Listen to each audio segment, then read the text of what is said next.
Boa noite, igreja. Graça e paz. Eu quero ler uma porção da palavra do Senhor, escrita pelo apóstolo Paulo na carta aos Romanos. Na verdade, é a introdução a esta carta. É meio estranho ler uma introdução de carta, mas eu quero lê-la e ela vai servir de base para aquilo que vamos falar nesta noite.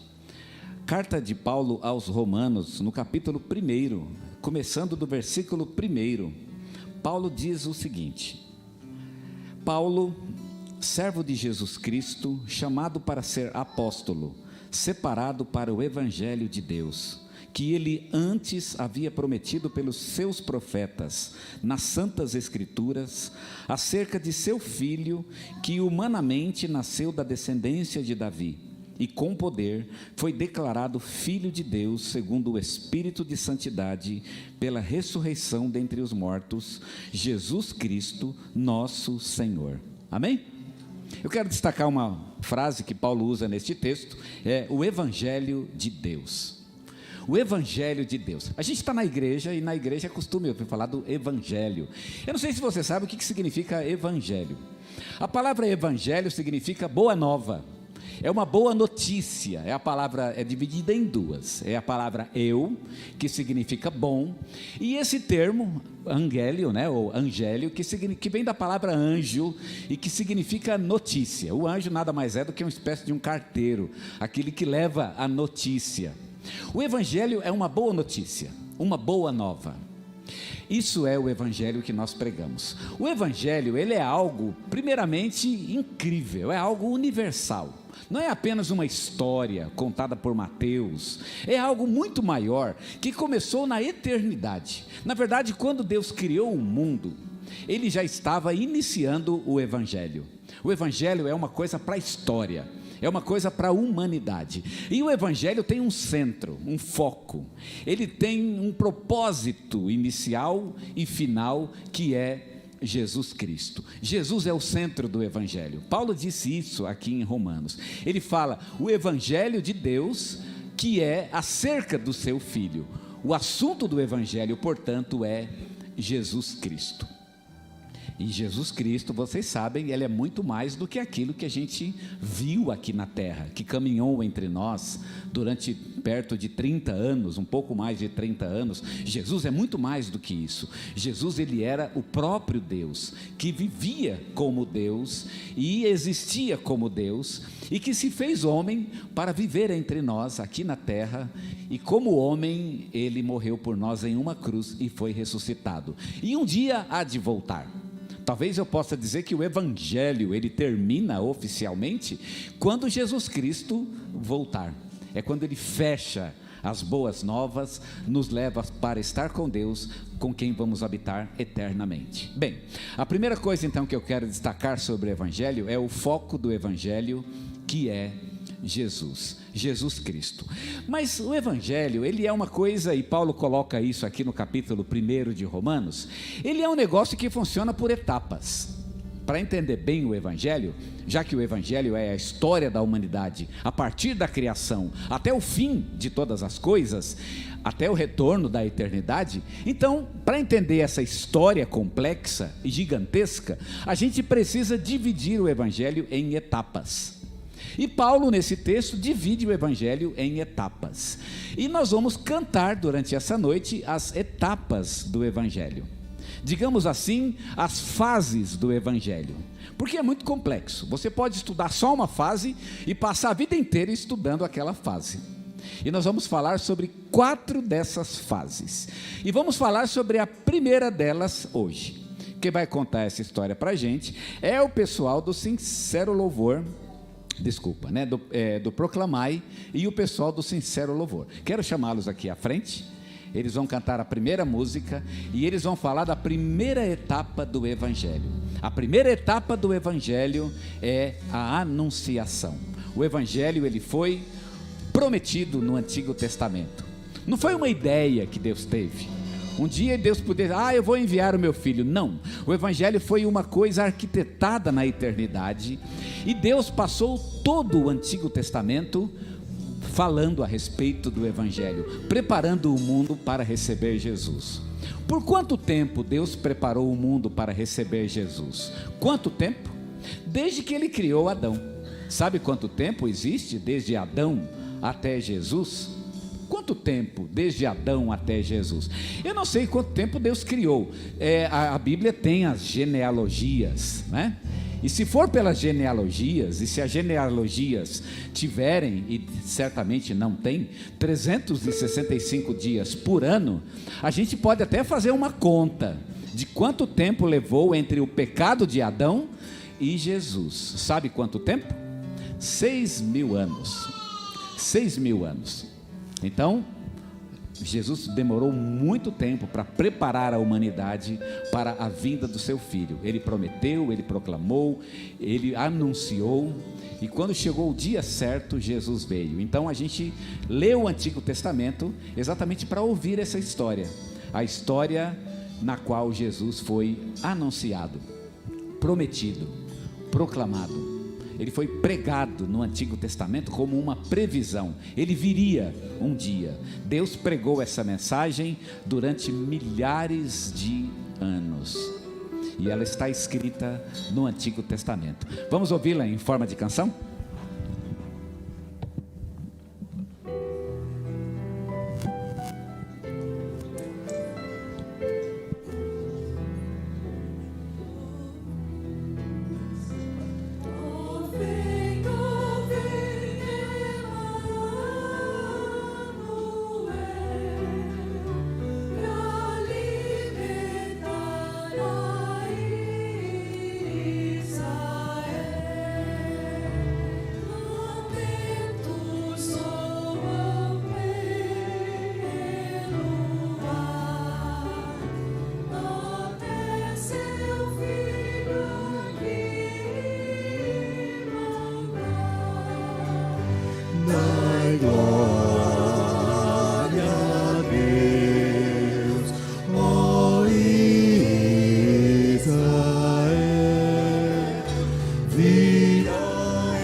etapa dessa linda história que é o Evangelho foi a vinda do próprio Jesus ao mundo.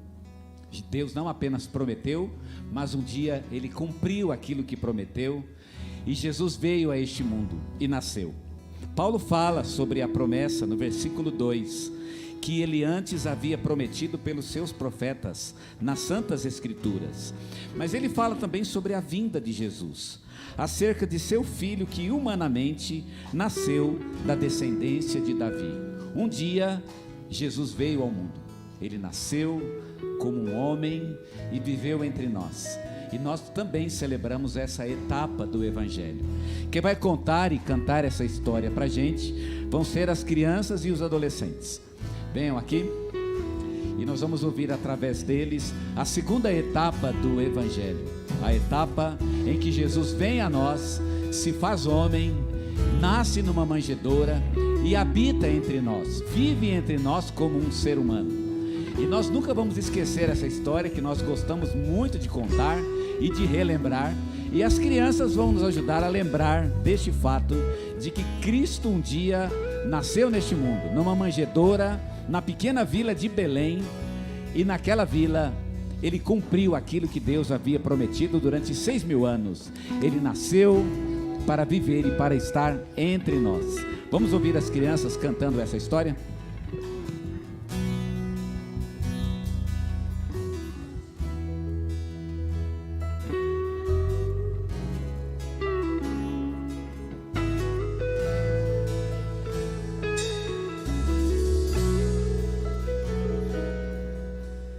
Ding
A terceira etapa, ou a terceira fase dessa linda história, que é o Evangelho, ela foi o que talvez seja o centro de todo o Evangelho. Cristo morreu. A morte de Cristo foi uma coisa tão radical e tão inesperada, que ninguém contava com isso. Eu acho que ninguém acreditava, de fato, que Deus fosse possível, que fosse capaz de fazer isso. Eu até imaginava, a humanidade até podia imaginar, que Deus era poderoso, Ele é grandioso, Ele é amoroso, que Deus está disposto a fazer muitas coisas para manter a sua justiça, mas ninguém imaginava que Deus fosse tão longe quanto morrer em uma cruz. A Bíblia diz que a morte de Cristo na cruz, ela é uma loucura. Paulo usa essa expressão para falar com os coríntios, por exemplo. É uma loucura e um escândalo. É um escândalo. Ninguém imaginou que Deus pudesse fazer isso. Mas quando nós olhamos para aquela cruz, nós vemos o ápice, o auge do Evangelho. Cristo morrendo por nós e em nosso lugar. Essa é a terceira etapa, a terceira fase da linda história do Evangelho.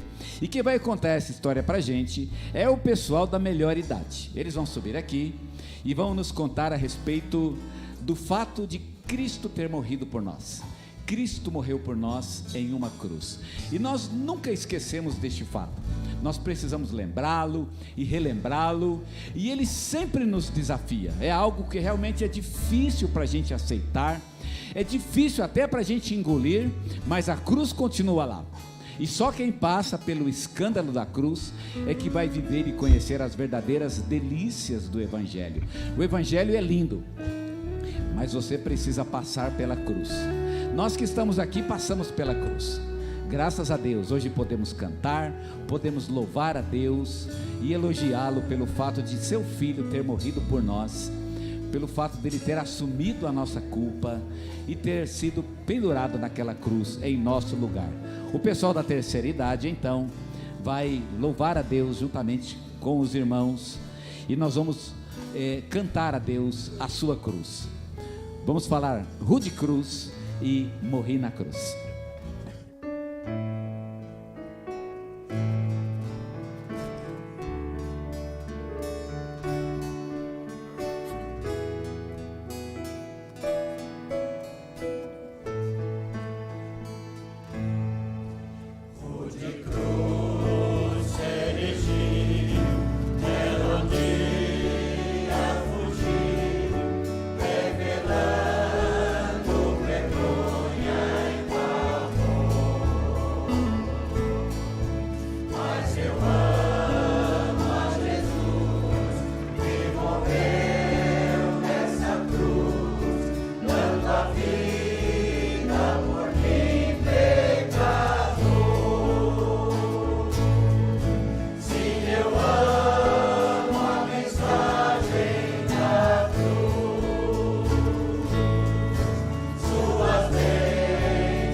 Há também uma quarta etapa do Evangelho, e será a última etapa que nós vamos celebrar nessa noite, que é a ressurreição de Jesus.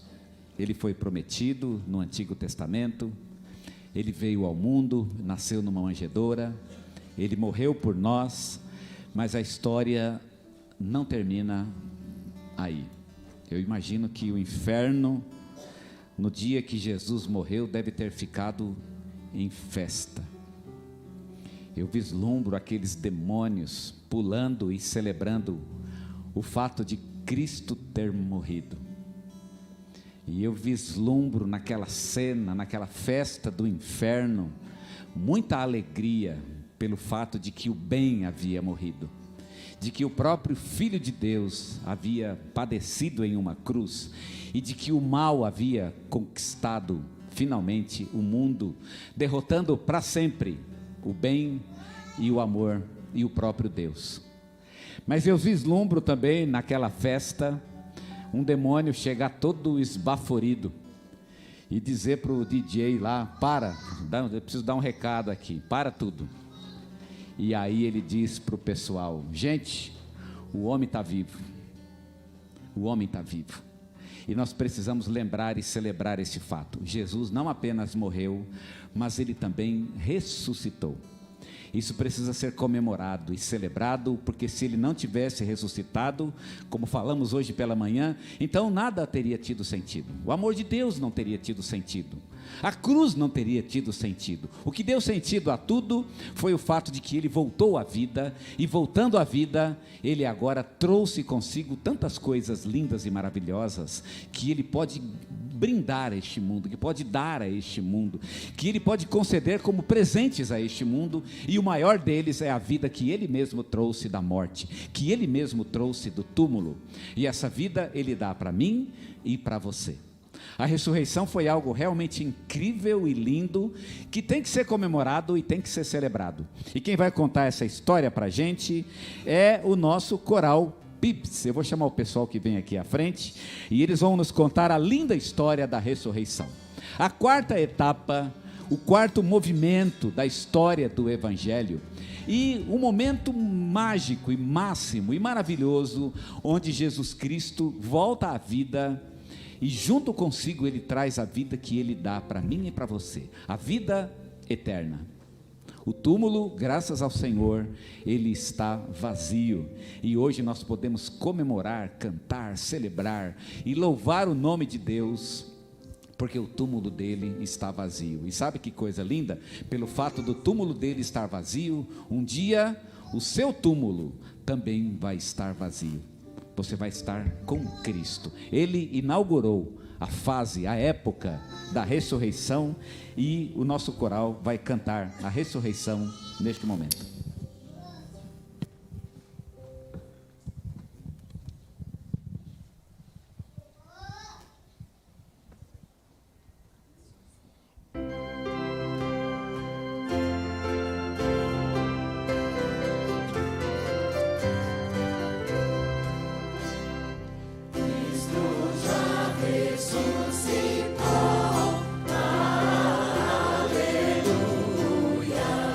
Sobre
conversar com vocês sobre 3 implicações da história do Evangelho. Nós hoje contamos essa história para vocês, ou cantamos essa história. Jesus foi prometido no Antigo Testamento, ele nasceu numa vila de Belém, numa manjedoura, ele morreu por nós e por fim ele ressuscitou. Há uma quinta verdade que podemos incluir: um dia ele vai voltar. Mas eu queria compartilhar com vocês rapidamente 3 coisas importantes sobre essa história. O que essa história nos ensina? A primeira coisa que eu quero destacar, ela nos ensina sobre a justiça de Deus. Deus é justo. Não brinque com a justiça de Deus. Deus é justo. Se Deus ele veio do céu, deixou a sua glória e veio a este mundo para morrer como um homem neste mundo, sofrer toda a dor neste mundo por causa do pecado, se ele fez isso, se ele está disposto a isso, eu acho que você não deveria brincar com a justiça de Deus. Se ele está preparado a morrer pelo pecado da humanidade, o que será que Deus faria com aquela pessoa que o rejeita? Com aquela pessoa que não se importa com o seu próprio pecado, que vive como quer? Não se brinca com isso, não se brinca com Deus. Escrevendo aos Gálatas, Paulo diz a eles: irmãos, não se deixem enganar, De Deus não se zomba. Aquilo que o homem semear, isso também ele ceifará. Você vai colher o que você está plantando. Escrevendo aos Romanos, Paulo disse: quem semeia na carne, da carne vai colher a corrupção. Quem semeia no Espírito, do Espírito colherá a vida eterna. Aposte na justiça de Deus. Faça o que é correto. E sabe o que é correto? Não é nem sair por aí sendo uma boa pessoa. Isso é até maravilhoso, mas o correto é entregar o coração a Jesus. É isso que Deus espera de nós. Um ato de justiça. Colocar as vidas nas mãos de Jesus e deixar que Ele cuide dela. Não brinque com a justiça de Deus. É isso que essa história nos ensina. Uma segunda coisa que essa história nos ensina, ela nos dá uma lição sobre o amor de Deus. Qual é o tamanho do amor de Deus? O amor de Deus é o tamanho daquele que se sacrifica a si mesmo por aquele a quem ama. Escrevendo, João disse a respeito de Jesus: ninguém tem maior amor do que este, de dar alguém a sua vida pelos seus amigos. Jesus deu a sua vida por nós. É uma prova de amor. O Evangelho é uma história de amor. O amor que Deus tem por nós. Imagine o tamanho do amor de Deus. Alguém já disse que se os céus, os mares se transformassem em tinta, e os céus se transformassem em papel, e os homens todos se transformassem em poetas, e as árvores todas se transformassem em canetas, ainda assim não seria possível escrever e descrever todo o amor de Deus. O amor de Deus é infinito.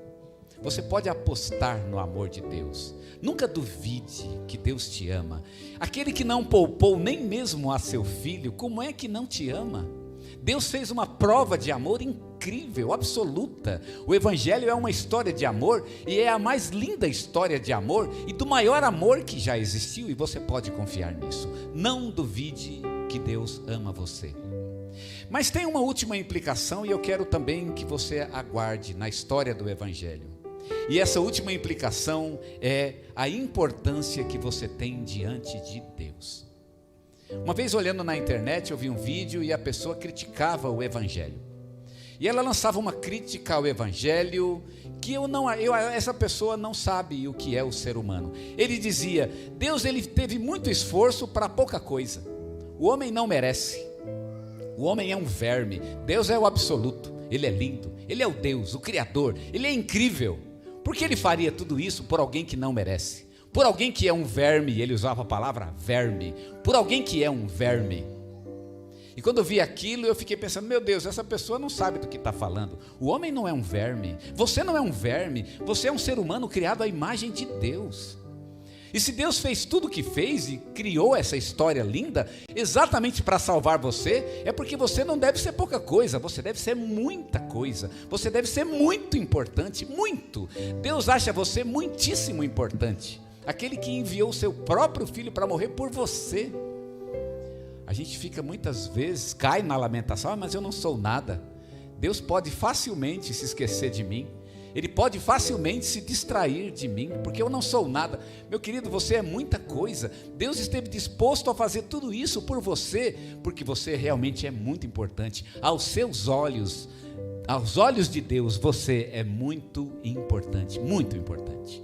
Aos olhos de Deus, tão importante que Ele criou o Evangelho. E o Evangelho é essa linda história que nos valoriza como seres humanos. Nós somos muitíssimo importantes aos olhos de Deus. Eu acho que cada pessoa que se volta a Deus, confessa seus pecados, que deseja a presença de Deus, que declara seu amor a Deus, cada uma dessas pessoas, ela é muito grata a Deus. Deus olha para aquilo, fica feliz e diz: este é o resultado do meu investimento. Era isso que eu queria. Eu queria simplesmente que essa pessoa se voltasse a mim, que dependesse de mim, que vivesse uma relação de amor comigo. É o que Deus espera de nós. Nós somos importantes para Deus. Nós não somos coisas pequenas. Deus criou vermes, é bem verdade, mas o ser humano não é isso. O ser humano é a coroa da criação de Deus. Deus nos vê com muito valor. Se Ele esteve disposto a enviar o seu Filho por nós, Ele deve nos valorizar, e muito, muito, muito. Então você pode ir a Deus com confiança. É aquilo que o escritor aos Hebreus chama de acesso com confiança. Você pode chegar a Deus realmente confiante de que Ele te recebe de braços abertos. Ele quer muito isso, é o que Ele espera. Esse é o investimento dEle. Quando você vai a Deus e diz: Deus, aqui eu estou, eu não mereço, Ele pode dizer: meu filho, foi para isso mesmo que eu fiz tudo o que fiz. Foi por isso que eu criei a própria história, para que você estivesse aqui diante de mim, só por isso. Então a gente hoje está na presença de Deus e Ele é muito feliz com isso, porque Ele vê que o investimento dEle em nossas vidas deu certo. O investimento de Deus na sua vida está dando certo? Está indo bem? Você está sendo aquilo que Deus queria que você fosse mesmo? Todo o trabalho que Ele teve de criar a história, criar o Evangelho, foram milhares de anos só para Cristo vir a este mundo. Ele veio e já faz mais 2000 que Ele veio e o Evangelho continua de pé. Toda essa história foi construída para que você conhecesse a vontade de Deus e andasse nela. Você tem feito isso? Eu queria que vocês orassem neste momento e se colocassem diante do Senhor. E quero fazer uma pergunta a você: o investimento de Deus em tua vida tem logrado resultados? Ou será que Deus está decepcionado com o resultado? Ele está olhando para você e dizendo: não foi para isso que eu criei o Evangelho, não foi para isso que eu disse haja luz, não foi para isso, foi para algo melhor do que isso. Sabe o que falta em você? Falta Jesus. Esse Jesus proclamado, louvado e elogiado nessa noite é o que falta. E se você ainda não recebeu como Senhor de sua vida, eu quero desafiá-lo a fazer isso hoje, para que o investimento de Deus na tua vida, ele possa ter os resultados que Deus previu, o melhor para Deus, o melhor de Deus em você. Quero desafiá-lo a fazer isso e dizer a Jesus: Senhor, eu quero que o Senhor encha meu coração, entre na minha vida, renove o meu interior, eu me entrego a Ti, e quero que o investimento que Deus fez em toda a história, ele tenha resultados positivos na minha vida. Eu não sei se todos aqui já fizeram a decisão, mas quero abrir essa oportunidade a você. Quero pedir à igreja que fique em pé neste momento. Vamos ficar todos em pé, por favor. Enquanto estamos todos em pé, quero fazer um desafio a você que fez uma oração de entrega, colocando tua vida diante do Senhor, que entendeu nessa noite que Deus fez algo lindo e Ele não começou ontem, não. Ele começou na eternidade. Ele arquitetou um plano incrível. E esse plano chegou hoje, nesse dia, neste lugar. A tua vida convergiu para este plano exatamente neste momento. E essa é a hora que você tem que tomar uma decisão. Você vai dizer sim, ou você vai dizer não, ou você vai dizer quem sabe amanhã, quem sabe o outro dia, quem sabe. Você não sabe o que te espera no amanhã. É por isso que você tem que entregar tua vida a Jesus hoje é o dia. Se você deseja fazê-lo, quero convidar que você venha aqui à frente. Eu vou orar por você, dizendo com esse gesto: sim, Senhor, eu quero o Senhor, eu te desejo, eu te recebo. Eu sei que é um ato difícil, é um gesto difícil, mas eu quero lançar esse convite. Se você sentiu o toque do Espírito Santo no teu coração e a chamada de Jesus, então você tem que dizer sim a Ele. Vem aqui, eu vou orar por você. Eu não vou insistir, mas eu quero deixar esse convite aberto. Ele vai se fechar, mas ainda está aberto, para você dizer sim para o Senhor e recebê-lo como Senhor de sua vida. Vem aqui, vou orar por você. Querido Deus, então somos todos do Senhor, então estamos mesmo na Tua presença, Teus servos, Teus filhos, e chegamos até aqui, Senhor. Olha que momento lindo e maravilhoso em que louvamos o Teu nome. Hoje olhamos para trás e entendemos o plano. Senhor, que plano incrível. E hoje nós vivemos o plano, entendemos a Tua história, os detalhes dela, a beleza dela, uma história extraordinária de amor, de justiça, uma história, Senhor Deus, que Deus escreveu e agora escreve no coração de cada um de nós. Obrigado por essa linda história, obrigado porque nós a temos revelada na Tua palavra e hoje podemos louvá-la, bendizê-la e engrandecê-la para a glória do Senhor. Louvado seja o Teu nome, ó Senhor. Como acabamos de dizer, essa história só termina quando Jesus voltar. E um dia Ele há de voltar. E por isso hoje dizemos: Maranata, vem Jesus, volta logo, Senhor. Vem buscar o Teu povo, vem buscar a Tua igreja, vem nos levar, Senhor, para aquilo para o que o Senhor nos conquistou. Ó Deus, volta, Senhor, volta logo. Teu povo te espera ansioso, com saudades, ó Deus, da pátria celestial para onde caminhamos. Volta, Jesus, nós vamos cantar essa verdade e que o Senhor ouça a nossa oração, fortalece nossas vidas enquanto aguardamos a volta do nosso bendito Senhor. Nós o faremos no nome do Senhor Jesus. Amém. Amém?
louvar, para te bendizer, te honrar e te glorificar somente. Amém? Vamos encerrar o nosso culto. Deus abençoe muito a vida de vocês, os visitantes que estiveram com a gente. Muito obrigado por vocês terem vindo. Venham sempre, é uma alegria muito grande recebê-los, tá bom? Nós vamos orar a Deus agora e com essa oração vamos encerrar, ok? Querido Deus, agora colocamos diante do Senhor a vida de cada um de nós, ó Deus. De maneira muito especial, abençoe a vida do irmão do nosso pastor Isaías. Que o Senhor o abençoe naquele hospital, ó Pai, restaurando sua saúde, trazendo-o de volta, Senhor, à sua vida, e clamamos a Ti, ó Pai, pela bênção e graça sobre ele. Também pedimos a Ti pelos outros irmãos e pessoas, ó Pai, que estão aqui agora talvez pensando no seu querido, que talvez está hospitalizado, talvez numa cama. Ó Deus, derrama graça e bênção também sobre a vida dessas pessoas, ó Pai. Obrigado por essa noite, louvado seja o Teu nome por tudo que aconteceu neste lugar. O Teu nome é muito querido, muito louvado e muito exaltado neste lugar, e nós o faremos até o final de nossas vidas, porque foi para isso que nascemos, para louvar e bendizer o nome do Senhor, e que a graça do Senhor Jesus, o amor de Deus, o nosso Pai, e a comunhão do Espírito Santo do Senhor estejam com todos nós agora e para sempre. Amém. Amém? Deus seja louvado. Amém? Tenha uma ótima semana. Deus os abençoe ricamente.